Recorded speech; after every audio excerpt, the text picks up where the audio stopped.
What's happening, folks? Let's see what we got going on here. Share screen, end screen. Okay.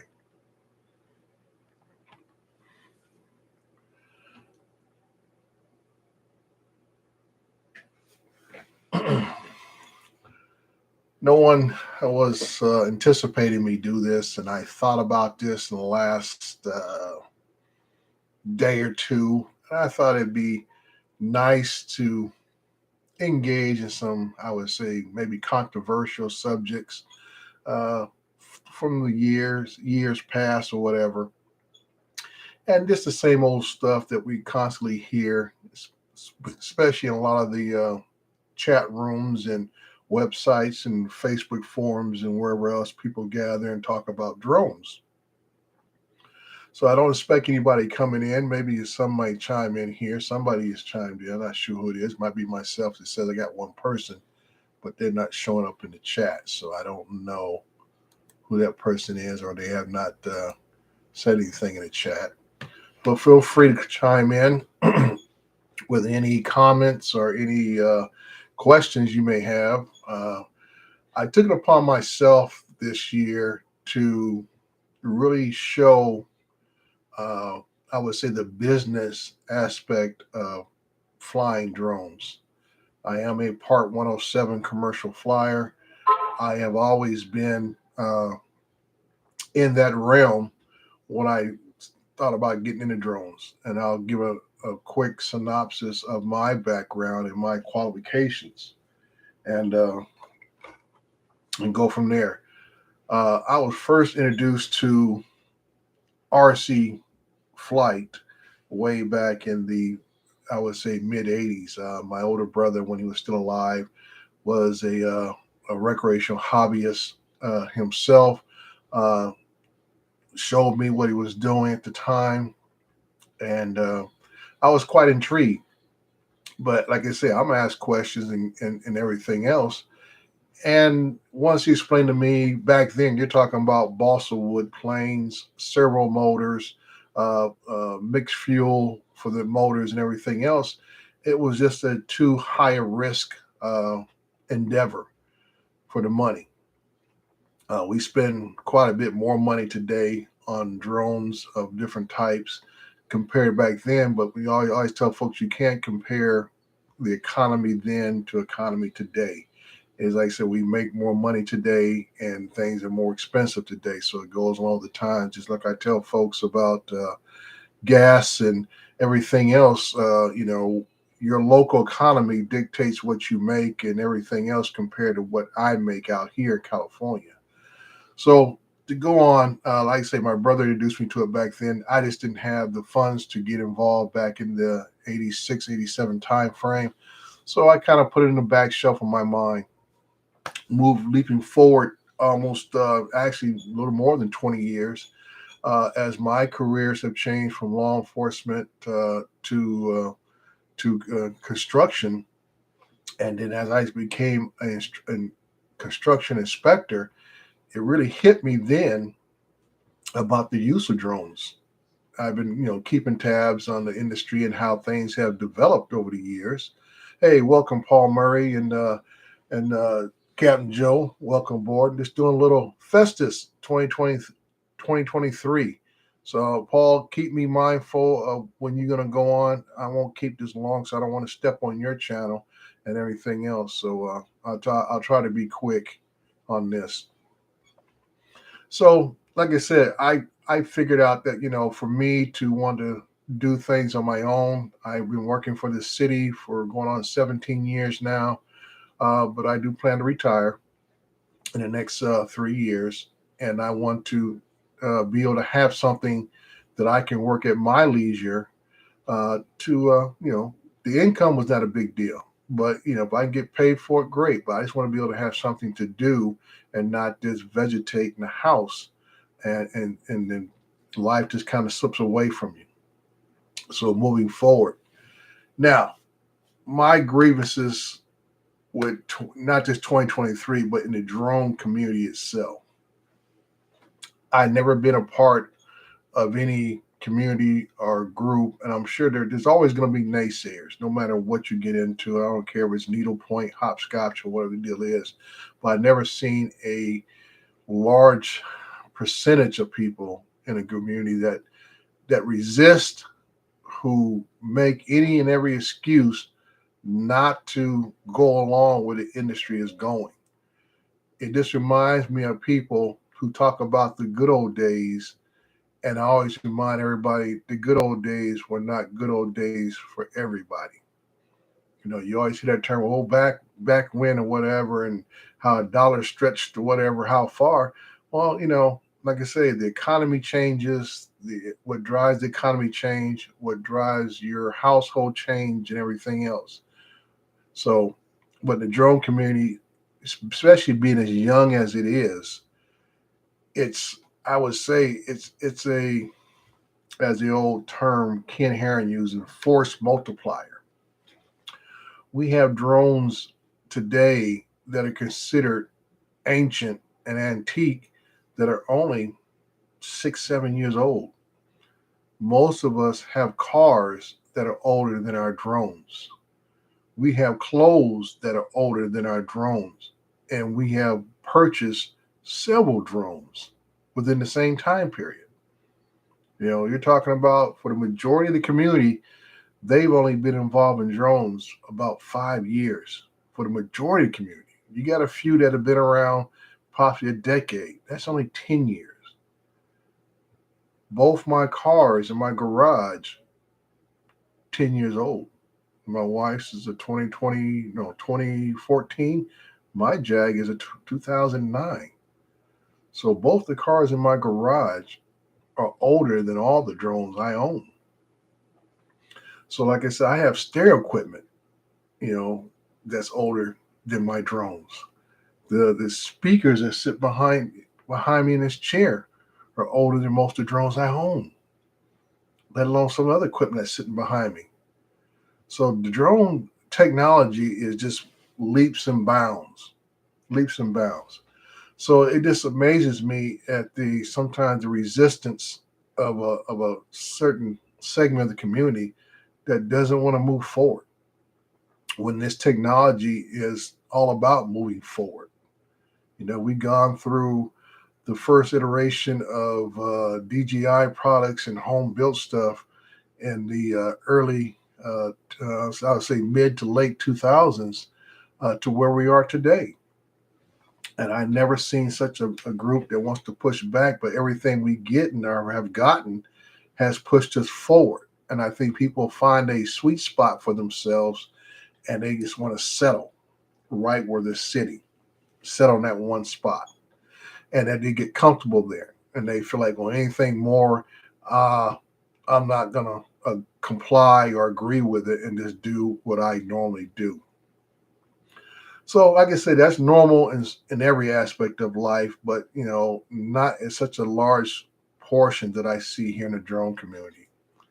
And that brings me to the highlight topic of late, where I hear commercial operators complaining about the amount of money they can make. As with any type of profession, anything that's new, when it first comes out, it's a novelty, it's a niche type scenario where, yeah, people want to be on the cutting edges or something like that, and it costs more. Anything technology wise is like that. I remember buying my first flat screen TV, 720p, 32-inch. Paid over $1,000 for it. Okay, now I can get 4K stuff, sitting on my wall behind me, and that's not even top of the line. And I paid less than I paid right around $500 for that thing. It's 55-inch sitting on the wall, 4K capability, all this kind of stuff. And I say it's about the availability. As more technology gets involved, as more manufacturer gets involved, the cost factor, the novelty lowers. So that means what I paid $1,000 for down the road is now half of what is valued today. And that's the same thing with drones. Okay, when you do commercial work, your rarity is not as rare as it once was. So it's not the flyer who dictates the cost, it's the availability that dictates the cost. Because I see you're not so rare and unique anymore that when they can find a half dozen or 2 dozen more down the road to do the same thing that you used to do or still do, now you have to look at the competition. Now, it's competition that has caused the price to go down. Yes, I think that the value of what we do needs to be stabilized, and that's why I was always an advocate about uh, everybody getting Part 107. Because in any other field, the only way the value of your work goes up is just that the value of your qualifications has to go up. Okay, we talk about the good old days when you can pay your fee to the doctor with giving him some eggs and a chicken. Okay, well now doctors are not so highly regarded back in the late 1800s. Now everybody wants their son and daughter to be a doctor or something of that profession, a lawyer or engineer, a profession that requires a significant amount of education and social status and everything else. Because of that education level that is brought up for doctors, that what brings value to the practice of doctoring. It's not because he's good at what he does; it's because of the education that he's had to acquire. Well, when you still are resistant to wanting to be better at what you do, you're resistant to improve what you do, you are devaluing yourself at what you do. I apologize for my phone. Usually all the emails from overnight click in right now, so you'll hear my phone chirping as we go along. So as we continue on with this Festus of grievances here, uh, I want to continue on. So when I hear people talk about, oh, Jerome, we can't get the money anymore, all this kind of stuff, I say you got to look at what your local economy is. I hear people from certain states here in the U.S. who complain about, when they deal with these broker companies, and they said, well, they're only offering, $50, $100, and the same thing there. I said, when you can get a young kid, 18, 19 years old, who's willing to go out there and hustle, willing to go out there and drive a couple hours in a certain direction, and the only thing he has is knowing how to fly that drone. He doesn't have any additional qualifications. Okay, he goes out and get a Part 107, and voila, he's out there competing with you. Now, I always tell people it's not what I bring to the table is not just my ability to fly drones. Like I tell people, I am a certified erosion control inspector.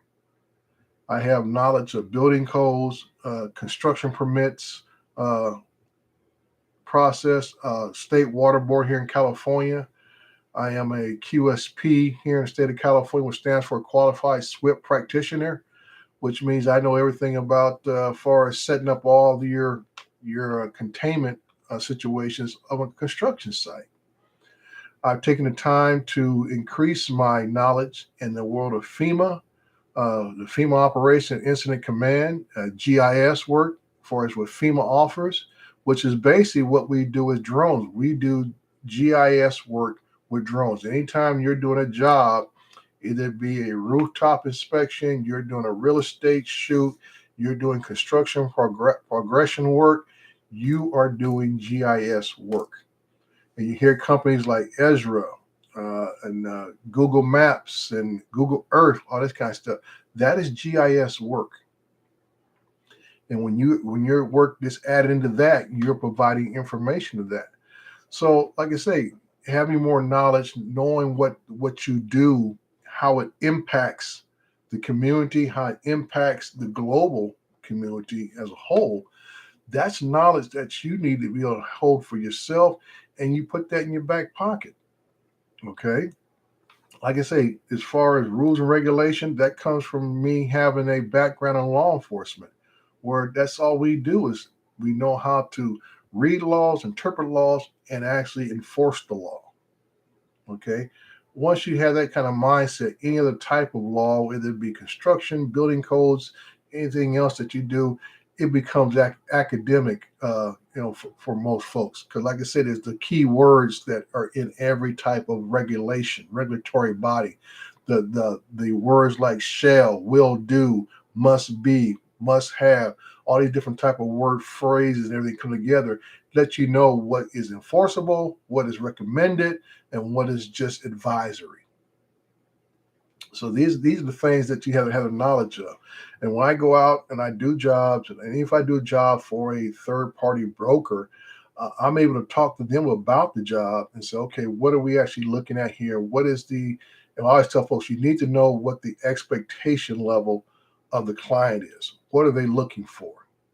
And this is how you're able to add some value to your work when you have that type of knowledge.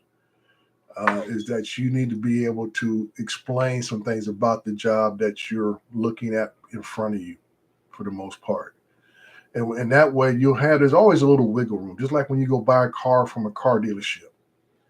Nobody in their right mind accepts the sticker price unless you have a relationship or prior relationship with that car dealership or that salesperson, that you're not going to sit there and haggle with him because you don't want the hassle of it, and you just want to do right by him and say, you know what, just get it set and ready to go.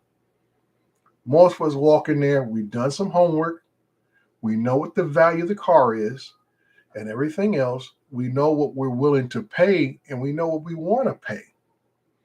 So then becomes the so-called the little dance of negotiation that we go through. And this is something you have to go through with anything in life. There are certain things that we can negotiate. And drone work is something that is still negotiable. There is not a set tier level for, well, this is how much we can charge for that price. We can only charge so much for that up here. No, we can charge so much for that there. There's not a tiered system set in place. So there's always going to be wiggle room for the price that you want to go up, especially if you have to add something to the table. People are not going to just give money away to you just for the simple fact that you own a drone. That's the thought people need to get out of their heads. That, okay, I own a drone, so you should automatically want to pay me XYZ dollars. No, you need to bring something else to the table to show what your value is on a project, and people are more comfortable giving you those extra 40, 50 bucks and go from there.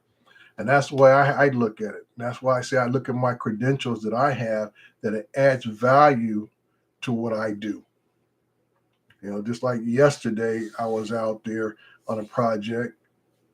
And like I tell people, when you do good work, you get repeated work. That is the third Amazon project I have done. I did a complete build from the ground up a little over a year ago. And I did these last two solar jobs on Amazon's in this month alone. And that's why I tell folks, especially in the construction world, the construction world is small. No matter what state you work in, construction world is small. You will see the same people again if you continue to work in construction type projects. Just like when I was a laborer, a heavy equipment operator, you're going to run into the same people because the industry is small. And the key thing is people like working with the same people. So if it be from the guys who are bricklayers, guys who are carpenters, guys who are electricians, and even goes from individuals to companies, people recruit, request, demand, hey, I will only do this if so-and-so is on the project with me. And that's where I tell people what I'm looking at. Because when you get into a business, I don't care if you're doing tiddlywinks, doorknobs, and whatever else, you have to have certain stepping stone goals to get to the main goal. I tell people all the time, I said, when you first get into this work, you got to do a little grunt work, get your feet wet, just like any other job. Sometimes you got to do some things that are not always appealing, not always that profitable, but it's a stepping stone to get to. At the top of my list, what I want to get into. I want to be the go-to guy in my area. Okay. And when I say that, I'm not interested in traveling 3, 4 hours up and down the road for jobs. I'm going to be retiring. That's wear and tear on my body. That's wear and tear on my vehicles. I want to be the guy, whoever does some work in I would say, the urban areas of San Bernardino and Riverside County in California. I want them to say, hey, who's the person out there we need to contact? I want to say Recoveryonedrone. Guy always comes through, guy spot on, and he's knowledgeable about every aspect of the job process. Even though I'm not picking up a shovel, I'm not operating a scraper or a backhoe or anything else, but I understand the process of building buildings. I know the process of paving roads because I've done it from the ground level up. So when I fly my drones, when I ask questions about it and everything else, I don't come from a position of you tell me. It's just the reverse. I tell you and everything because I can go out there, I can read the markings on the ground. I can tell folks, okay, this is where a survey is marking that. That's why I put in some of my videos of late that, hey, go out there, you get all this expensive equipment, RTK equipment, all this kind of stuff. But if you don't know where to place it, you're really spinning your wheels. So if you don't know how to set GCPs, or you don't know how to recognize a GCP, or you don't know how to recognize a survey marking, you're causing more work for yourself. Because I tell people all the time, you talk about profit margin. The profit margin in drone work is about how long you have to be on site. Okay. Merry Christmas, Tim. Appreciate you dropping in. Adrian, buddy, how you doing? So I can say, if you're on site, and we'll just use a round number. Let's say you get $200 to fly a Ortho Mosaic, $200. It takes about one battery. That's usually about my rate. One battery job. It lasts probably won't take that long. If it's a one battery job, that could be anything from 1 acre to maybe up to about 90 acres. Take you no more than about 15 minutes tops on the larger side. If you're doing like a 7 acre, that's about maybe 2 minutes of flight. One battery job. Now, if I have to fool around out there and not know what I'm doing, and I got to sit there and do additional work to set GCPs, or I have to sit there and let the RTK system create its own spot and everything else, I'm wasting time. When I can go off there, walk the site, read the markings on the ground, observe the marking sticks, or we call laughs, out there, and I can spot a survey spot pretty quickly. Because 9 times out of 10, a surveyor had to get something off a known marking, which could be anything from a middle of a road monument pin to a known tree boundary marking. And that's how property was divided back in the 1800s and so forth, was they used certain trees. And that's why you see certain patterns. If you look at grid maps and stuff, you see tree lines that divided properties. Well, guess what? The number one tree on that line is a known point. And you got to be able to recognize that. So that's what I'm saying, that, the less amount of time you have to spend on the job and you're in and you're out, that increases your profit margin. Because one is you're not wasting your time as an individual. Another thing is you're not wasting batteries. You're not wasting other equipment doing unnecessary work when you're there. So that's what it says about getting in, getting out. That is what's crucial more than anything else, getting in and getting out. There are some jobs because of, you can't. I tell people all the time, you can fly as fast as you want to. One thing, you're going to lose quality. Second thing is you're not really gaining anything by flying fast. A lot of times you got to fly slower because it's still a camera. No matter what drone you buy, it is still a camera. So there are certain basic fundamentals of camera work that cannot be bypassed or cheated. A camera can only operate within certain boundaries. So you can't rush the process either. So you got to find that sweet spot. And every project is different. because terrain may be different, environment might be different, atmosphere may be different. And that's we talk about the number of satellites you pick up, all these different things that are out of your control, primarily that you have to work around. So that's what I'm saying in that area there is that you got to find a sweet spot on every different job you're on. This week alone, I've done, like I said, I did another earlier video I did a 3 Panda Express in the last week. Just finished my second Amazon job yesterday.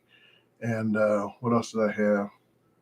I had picked up another construction job out in the city of Redlands, California. It's a roughly about 101 acres housing development there, and that's going to be a monthly job.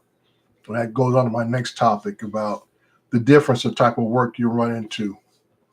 A lot of us are familiar with the residential real estate job, which means I call that individual homework, where you may go out there and take pictures of a house, all exterior pictures.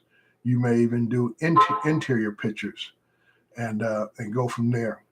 And that's usually where the market is very heavily saturated, and that's why the amount of money for those jobs is very low, because the competition is so high.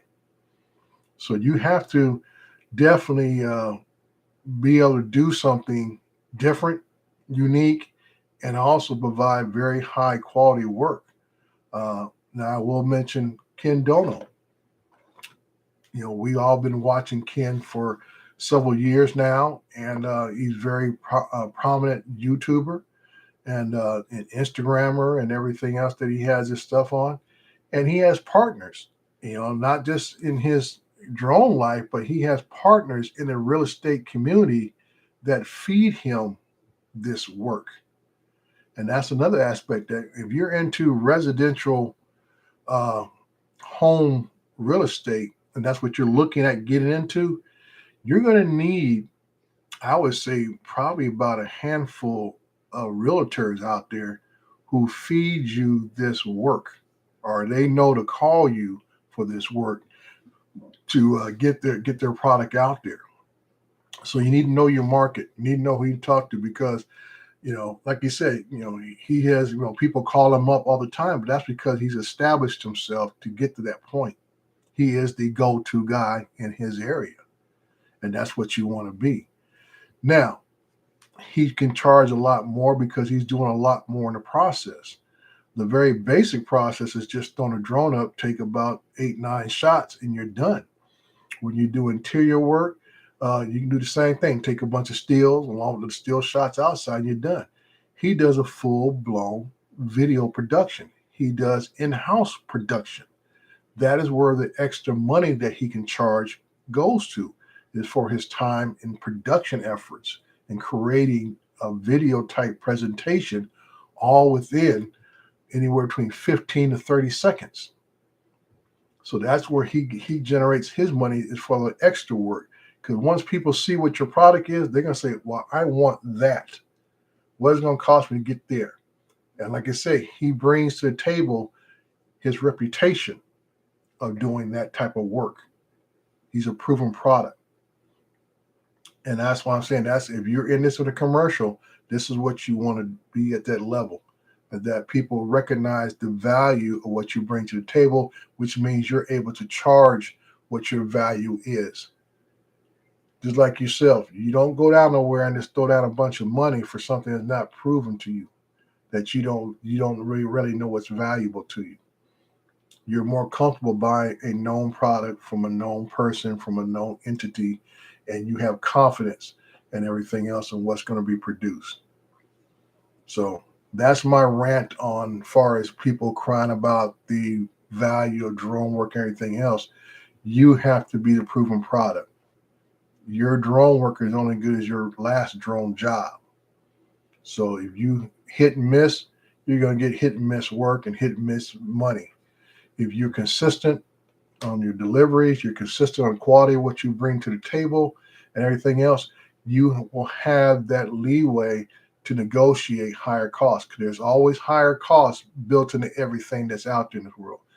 And like I say, it's up to you to be able to determine or be able to prove that you can move that I would say move the needle in that positive direction for yourself.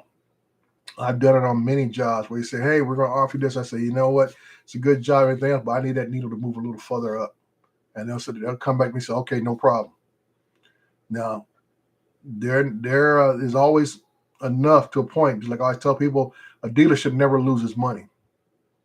When you go buy a car, the monies you're playing with, negotiating the price, you're negotiating the money away from the salesman and maybe the manager's money. But the dealership itself never loses money. It's always going to make a profit. So that's why it tells you how much is built into selling cars.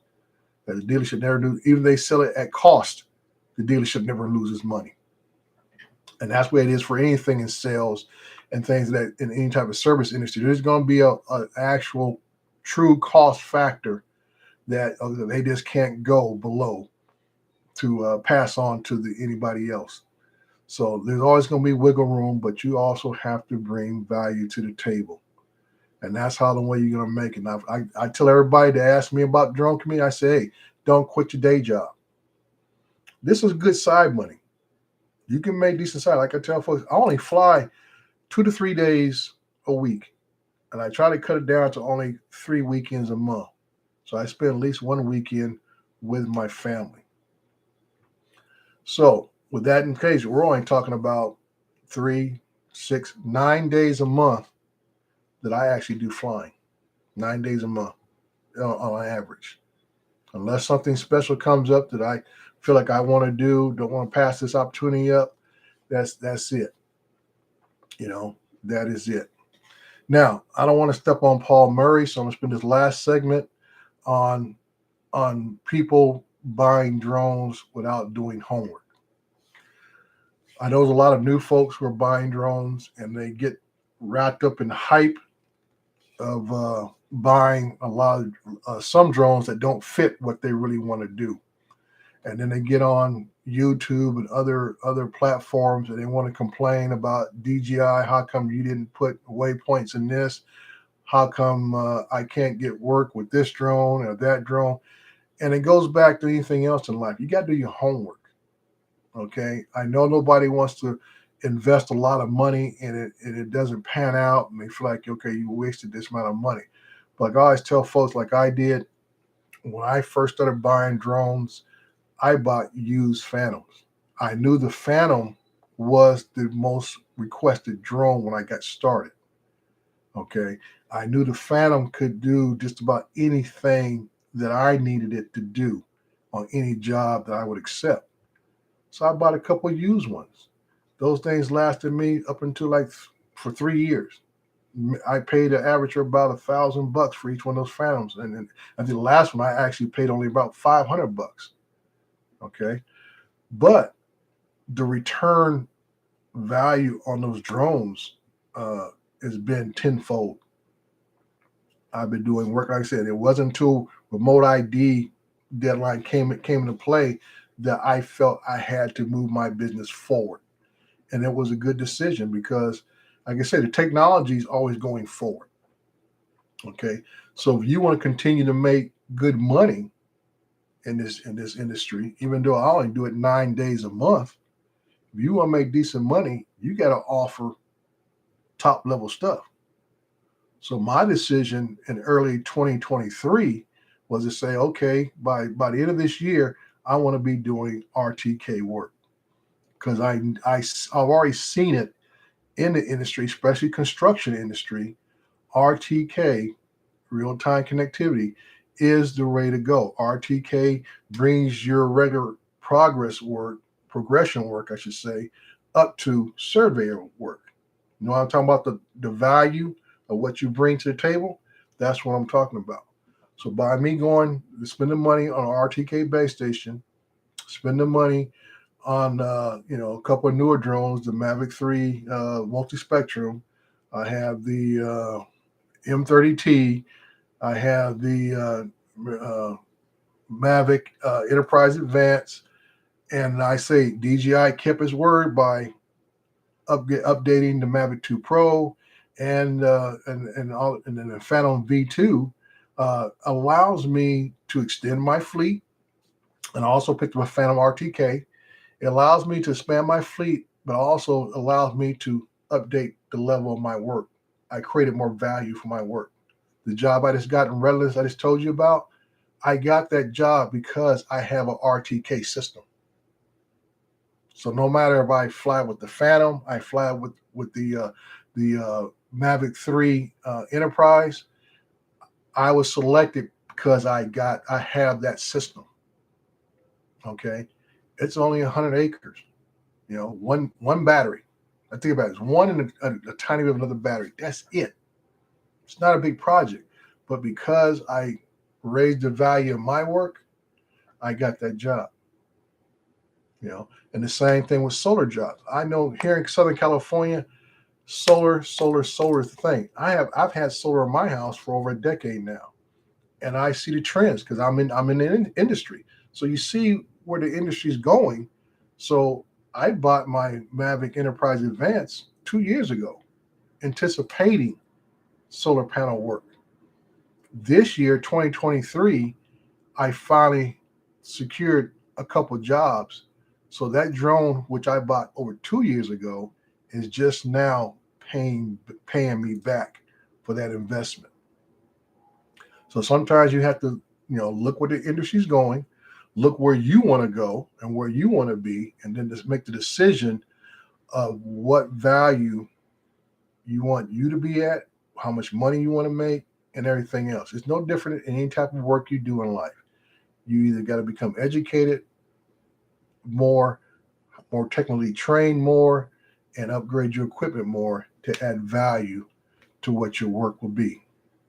So like again, it's almost 6 o'clock. I don't want to step on Paul Murray. Merry Christmas, everyone.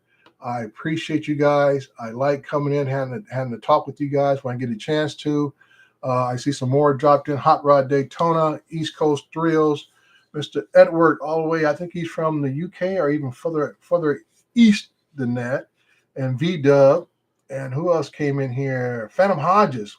Okay, I've got Mr. Hodges in here, and he can tell you a lot. I learned a lot from Mr. Hodges and the work he does and everything. And he's another person. He increased his value of his work by doing extra things, by actually doing the signpost.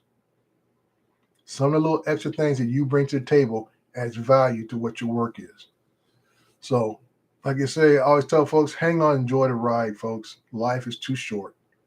Like I say, if you're out there flying, fly safely, fly by the rules, and like I say, enjoy life altogether. This is Dre, Recoveryonedrone. Once again, Merry Christmas, and God bless you guys. I'm out.